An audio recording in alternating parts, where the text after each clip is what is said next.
आज के इस ई कंटेंट में छात्र सीखेंगे मॉलिक्यूलर ऑर्बिटल डायग्राम बनाना ऑक्टाहेड्रल कॉम्प्लेक्सेस के।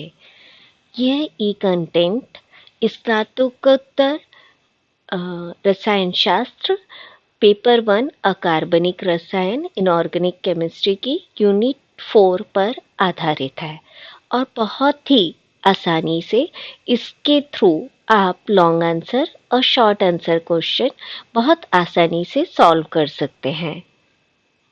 इस ई कंटेंट को पूरी अच्छी तरह समझने के बाद छात्र molecular orbital diagram octahedral complexes के बहुत आसानी से बना सकता है। साथ ही कॉम्प्लेक्स के मैग्नेटिक बिहेवियर की व्याख्या भी कर सकता है।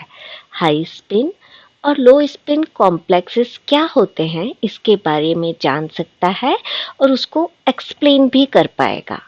लिगेंड स्ट्रेंथ स्पेक्ट्रोकेमिकल सीरीज की व्याख्या भी कर सकता है और मॉलिक्यूलर ऑर्बिटल की टर्म को समझा सकता है कि कौन कौन सी टर्म क्यों उपयोग में लाई जाती हैं। तो हम आपसे कुछ यूं कहें कि हमारे इस ई कंटेंट का मुख्य विषय है molecular orbital diagram of octahedral complexes. अष्टफल के यौगिकों में के मॉलिक्यूलर ऑर्बिटल डायग्राम बनाना और उप विषय है हाई स्पिन एवं लो स्पिन कॉम्प्लेक्सेस। एक और उपविषय हो सकता है magnetic behaviour of the complexes और एक और उपविषय हम कंसीडर कर सकते हैं लिगेंड स्ट्रेंथ इन कॉम्प्लेक्सेस। ये जो चित्र आप देख रहे हैं ये एक ऑक्टाहेड्रल कॉम्प्लेक्सेस का है जिसमें आप देख रहे हैं कि मेटल जो कि ब्लू कलर की बॉल से है सराउंडेड है 6 लिगेंड से। जी हाँ, ऑक्टाहेड्रल कॉम्प्लेक्सेस में लिगेंड की कुल संख्या 6 होती है जो कि ऑरेंज बॉल से आपको दिख रही है। इस विषय में मैं आपको बताना चाहूँगी कि मेटल सामान्यतः डी ब्लॉक एलिमेंट या फिर संक्रमण तत्व ट्रांजिशन एलिमेंट होते हैं जो कि हाईली पॉजिटिव चार्ज होते हैं एवं स्मॉलर साइज के होते हैं और लिगेंड जो रहते हैं हाईली इलेक्ट्रोनेगेटिव होते हैं या फिर इनके पास लोन पेयर ऑफ इलेक्ट्रॉन होता है। यह चित्र इलेक्ट्रॉनिक स्ट्रक्चर अमोनिया का है क्योंकि जो हम कॉम्प्लेक्स कंसीडर करने वाले हैं वो है हेक्सामीन कोबाल्ट कॉम्प्लेक्स ऑक्टाहेड्रल। तो इसके लिए ज़रूरी है कि आप अमोनिया के इलेक्ट्रॉनिक स्ट्रक्चर के बारे में जानें। नाइट्रोजन के पास कुल संयोजी इलेक्ट्रॉनों की संख्या 5 है जो कि आपको दिख रहा है एक्स से और हाइड्रोजन के साथ ये 3 इलेक्ट्रॉन जो हैं कोवैलेंट बॉन्ड बनाते हैं और एक लोन पेयर ऑफ इलेक्ट्रॉन होता है। ध्यान रखिएगा लोन पेयर ऑफ इलेक्ट्रॉन यानी इलेक्ट्रॉनों का ऐसा जोड़ा जो कि बॉन्ड फॉर्मेशन में बंध बनाने में भाग नहीं लेता उसको हम कहते हैं lone pair of electron. Ammonia molecule sp3 hybridize रहता है और इसका बॉन्ड एंगल 105 रहता है। जो टर्म हम मॉलिक्यूलर ऑर्बिटल डायग्राम के लिए उपयोग में लाने वाले हैं वो टर्म होती हैं ए टी ई जी और यू। तो जो s ऑर्बिटल रहता है सिंगलेट डीजेनरेट स्टेज में रहता है उस समय हम जो टर्म यूज करते हैं ए या ए कैपिटल ए। इसी तरह ट्रिपली डीजेनरेट स्टेज के लिए हम टर्म यूज करते हैं टी या कैपिटल टी और डबल डीजेनरेट स्टेज के लिए जो हम टर्म यूज करते हैं वो होता है ई या कैपिटल। यहाँ एक बात और ध्यान देने योग्य है कि G का उपयोग गरेड ऑर्बिटल के लिए होता है और U का उपयोग अनगरेड ऑर्बिटल के लिए होता है। अब हम देखेंगे स्प्लिटिंग इन डी ऑर्बिटल। ये हम इसलिए देखेंगे क्योंकि जनरली जो कॉम्प्लेक्सेस रहते हैं उसमें मेटल डी ऑर्बिटल की रहती है। डी ब्लॉक जो रहता है ट्रांजिशन मेटल रहती है जिसके पास डी ऑर्बिटल होता है। तो डी ऑर्बिटल की स्प्लिटिंग इस तरह से होती है। एक होती है ट्रिपली डीजेनरेट स्टेट जिसको हम कहते हैं T2G और एक होती है डबल डीजेनरेट स्टेट जिसे हम कहते हैं EG।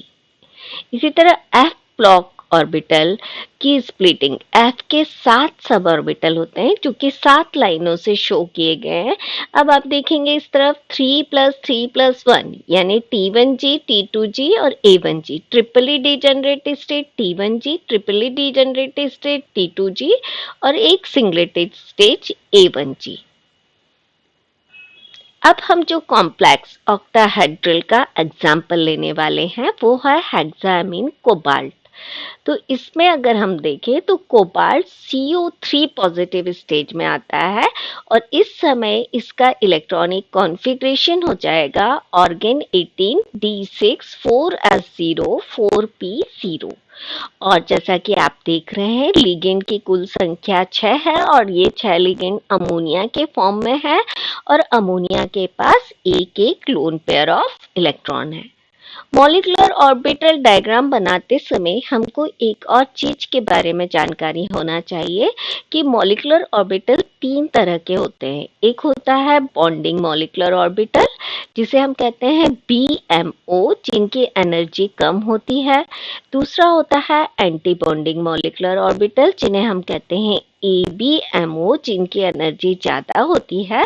और तीसरा होता है नॉन बॉन्डिंग मॉलिक्यूलर ऑर्बिटल जिनकी एनर्जी एटॉमिक ऑर्बिटल के बराबर होती है और ये किसी तरह से इन्फ्लुएंस नहीं करता, प्रभाव नहीं डालता, उसको हम कहते हैं नॉन बॉन्डिंग मॉलिक्यूलर ऑर्बिटल। ये डायग्राम है, ध्यान से देखिएगा, हेक्सामीन कोबाल्ट का मॉलिक्यूलर ऑर्बिटल डायग्राम बहुत आसान है। देखिए एक तरफ हम मेटल एटम ले रहे हैं जो कि CO3 पॉजिटिव स्टेट में है। हमने आपको बताया कि इसका electronic configuration 3d6 4s0 4p0 है। दूसरी तरफ लिगेंड ग्रुप ऑर्बिटल जिसमें हमने लिखा हुआ है LGOS, इनकी एनर्जी कंपैरेटिवली किसके बराबर होती है? A1G के बराबर होती है, EG के बराबर होती है, T1U के। तो जो 6 लिगेंड ग्रुप ऑर्बिटल हैं वो इस तरह से स्प्लिट होते हैं T1U, EG और A1G और इसी वजह से मेटल के A1G के साथ कंबाइंड होता है लिगेंड का A1G और मेटल के T1U के साथ कंबाइंड होता है लिगेंड का T1U। मेटल के D ऑर्बिटल के EG ऑर्बिटल सेट के साथ कंबाइंड होता है लिगेंड का EG। यहाँ ध्यान देने योग्य बात यह है कि अमोनिया स्ट्रॉन्ग फील्ड लिगेंड है, इसलिए D3D6 जो इलेक्ट्रॉन है वो एंटी बॉन्डिंग मॉलिक्यूलर ऑर्बिटल में जाने के बजाय नॉन बॉन्डिंग T2G ऑर्बिटल में पेयर अप हो जाते हैं। आप देख रहे हैं कि इसमें सारे के सारे इलेक्ट्रॉन युग्मित हैं या पेयर्ड हैं, इसलिए यह कॉम्प्लेक्स डायमैग्नेटिक होगा। Ammonia is a strong field ligand, metal D orbital electron सारे के सारे नॉन बॉन्डिंग मॉलिक्यूलर ऑर्बिटल में पेयर अप हो जाते हैं, इसलिए ये जो कॉम्प्लेक्स है वो डायमैग्नेटिक होगा। इसी तरह एक कॉम्प्लेक्स हम और कंसिडर करेंगे जिसका नाम है हेक्साफ्लोरो कोबाल्ट 3 पॉजिटिव कॉम्प्लेक्स। बहुत आसान, जैसा आपने पहले पढ़ा, एक तरफ metal D orbital CO3 positive 3d6 4s0 4p0 और दूसरी तरफ 6 फ्लोराइड एटम लेंगे। लेकिन यहाँ पर ये ध्यान रखना है कि फ्लोराइड जो है वो वीक लिगेंड है, इसलिए इलेक्ट्रॉन T2G में पेयर अप ना होकर के EG anti bonding molecular orbital में चले जाते हैं। यहाँ पर भी लिगेंड जो है A1G, EG और T1U के सेट में है, यानी A1G ऑर्बिटल मेटल के A1G ऑर्बिटल के साथ कंबाइंड होता है, EG ऑर्बिटल EG के साथ और T1U ऑर्बिटल T1U के साथ कंबाइंड होता है। लेकिन यहाँ पर अनपेयर्ड इलेक्ट्रॉनों की संख्या 4 है और इसलिए यह कॉम्प्लेक्स पैरामैग्नेटिक है। जहाँ पर मैक्सिमम अनपेयर्ड इलेक्ट्रॉन होते हैं इस तरह के कॉम्प्लेक्स को हम कहते हैं हाई स्पिन या फिर स्पिन फ्री, और जहाँ पर मिनिमम अनपेयर्ड इलेक्ट्रॉन होते हैं उनको हम कहते हैं लो स्पिन या फिर spin paired. All electron in hexamine cobalt complex paired up हैं, इसलिए ये कॉम्प्लेक्स लो स्पिन या फिर स्पिन पेयर्ड होगा, जबकि हेक्साफ्लोरोकोबाल्ट कॉम्प्लेक्स में 4 अनपेयर्ड इलेक्ट्रॉन हैं, इसलिए यह कॉम्प्लेक्स हाई स्पिन या फिर स्पिन फ्री कॉम्प्लेक्स होगा। इस तरह इस पूरे ई कंटेंट के बाद आप थोड़ा और ध्यान से पढ़ेंगे तो आप ड्रॉ कर सकते हैं molecular orbital diagram of octahedral complexes, hexammine cobalt complexes, low spin या spin paired, molecular orbital diagram of hexafluorocobalt complexes, high spin या स्पिन फ्री कॉम्प्लेक्सेस, और बता सकते हैं कि हाई स्पिन और लो स्पिन कॉम्प्लेक्सेस क्या होते हैं और डायमैग्नेटिक और पैरामैग्नेटिक कॉम्प्लेक्सेस क्या होते हैं। कुछ और वेबसाइट्स जिनके थ्रू आप अपने नॉलेज को और ज़्यादा बढ़ा सकते हैं, उनका रेफरेंस यहाँ पर दिया गया है। साथ ही मैं कुछ बुक भी रेफर करूँगी आप सभी के लिए। मलिक मदान तुली, ड्रैगो, मानकू, एटकिंस, विल्किंसन, हुई, ये सारी बुक्स को आप पढ़िए तो और आसानी से इसको ड्रॉ कर पाएंगे। And this is all for you. So, thank you.